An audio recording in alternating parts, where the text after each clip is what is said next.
Ketika kita melintasi jalan raya Indonesia pada saat tengah malam, khususnya jalanan yang sering dilewati oleh truk, biasanya pada tengah malam, truk-truk itu banyak yang melanggar peraturan lalu lintas karena banyak truk yang mengambil jalur cepat dan menghalangi pengendara lain untuk menyalip.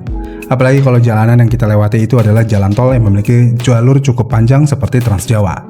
Truk-truk itu biasanya akan menjadi line hogger dan tidak memperdulikan pengendara lain yang berada di belakangnya. Dan hal itu jelas-jelas melanggar peraturan lalu lintas, karena truk hanya diperbolehkan menggunakan jalur paling kiri atau paling lambat. Mengingat truk itu biasanya akan berjalan sangat lambat pada saat di jalan tol, karena membawa beban yang sangat berat di bagasi belakangnya. Lalu selain dari truk malam hari ini menjadi line hogger pada saat di jalanan, truk-truk ini juga biasanya memiliki lampu yang sangat redup pada bagian belakangnya. Dan hal ini adalah permasalahan utama buat para pengendara lain, apalagi di jalanan yang cukup gelap seperti di tol Trans Jawa ataupun Cipali yang minim penerangan. Dan pertanyaannya adalah, kenapa truk Indonesia kebanyakan memiliki lampu yang redup? Apa penyebab utama dari lampu-lampu truk ini yang bisa sangat redup?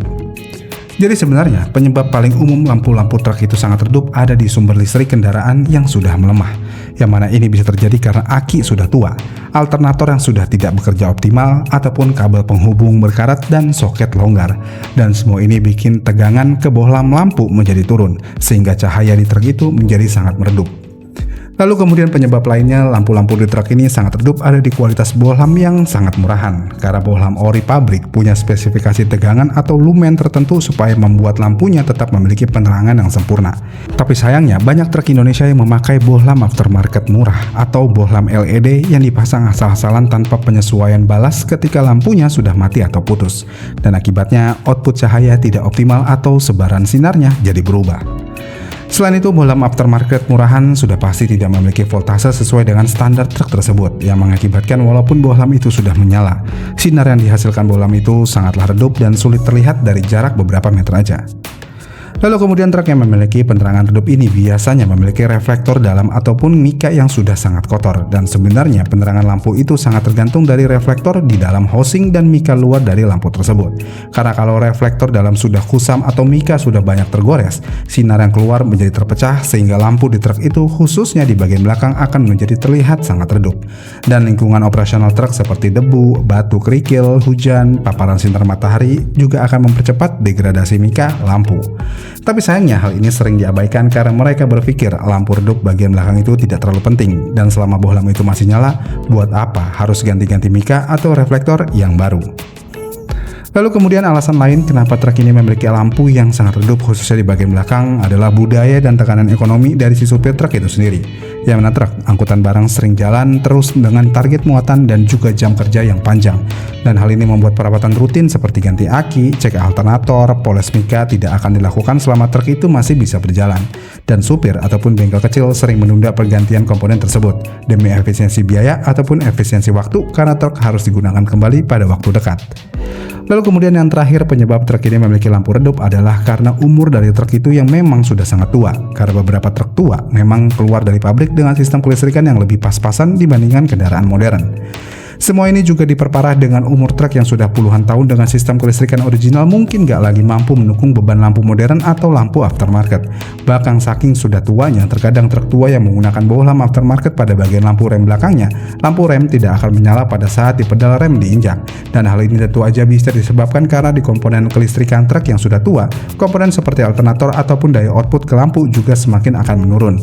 Dan biasanya truk tua yang kita lihat di jalan itu sudah pasti memiliki lampu redup di belakangnya dengan lampu rem yang tidak menyala. Dan ya, hal ini adalah rentetan permasalahan utama penyebab lampu truk itu menjadi sangat redup, yang membuat truk dengan lampu redup ini akan sangat membahayakan orang lain di jalan raya.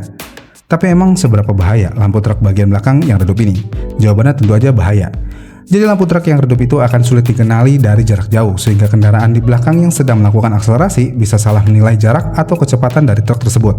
Dan hal ini meningkatkan resiko tabrakan belakang atau manuver mendadak buat pengendara yang berada di belakangnya. Lalu ketika lampu rem dari truk ini tidak menyala seperti dengan fungsinya, pengendara di belakang tidak mendapatkan sinyal pengereman yang jelas. Dan lampu pengereman ini sangat dibutuhkan dalam lalu lintas cepat seperti di jalan tol.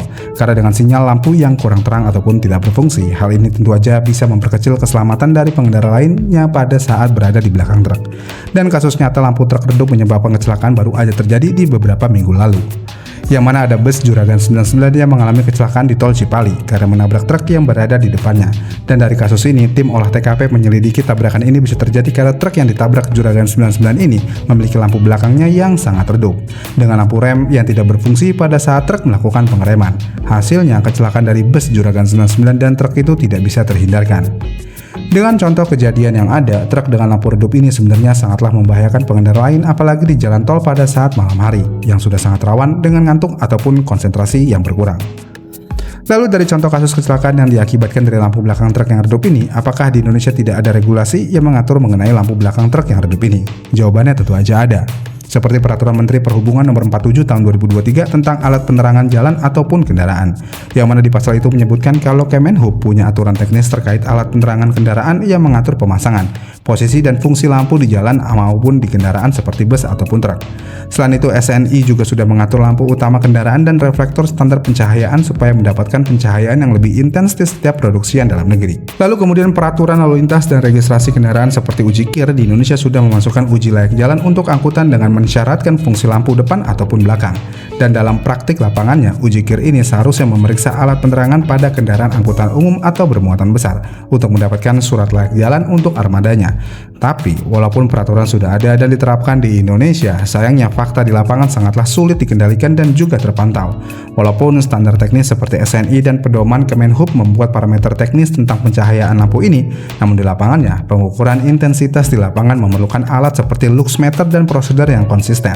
Dan tidak semua pos pemeriksaan atau bengkel memiliki alat dan personil yang terlatih untuk mengukur keluaran cahaya lampu sesuai standar. Lalu kemudian kurang penindakan lampu yang tidak memenuhi spesifikasi SNI untuk sebaran cahaya yang aman karena alasan hal ini butuh patroli dan pemeriksaan intensif. Dan hal ini membuat masih banyak truk yang memiliki lampu redup di bagian belakangnya masih bisa berjalan di jalan raya Indonesia. Dan semua ini diperparah dengan adanya prioritas pengawasan yang hanya memfokuskan ke truk odol ataupun faktor keselamatan lainnya, yang membuat permasalahan lampu redup pada bagian belakang truk ini sering sekali dibilang kurang mendesak ataupun tidak penting. Jadi ya, dengan permasalahan yang ada di lapangan, truk dengan lampu redup di bagian belakang ini seperti penyakit yang tidak bisa dihilangkan. Karena emang pengawasan untuk lampu redup ini sangatlah sulit dilakukan di lapangan, yang mengakibatkan penegak hukum Indonesia sering memandang sebelah mata dari permasalahan ini. Padahal lampu redup yang berada di belakang truk ini adalah salah satu sumber kecelakaan yang sering terjadi di jalan raya Indonesia, khususnya di jalan tol.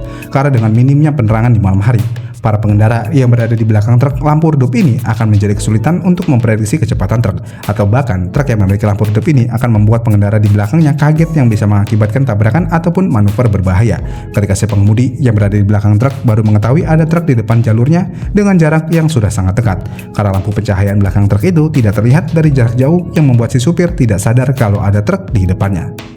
Gimana nih menurut kalian tentang lampu truk bagian belakang yang redup ini? Komen di kolom komentar di bawah ya, dan sampai jumpa di video selanjutnya.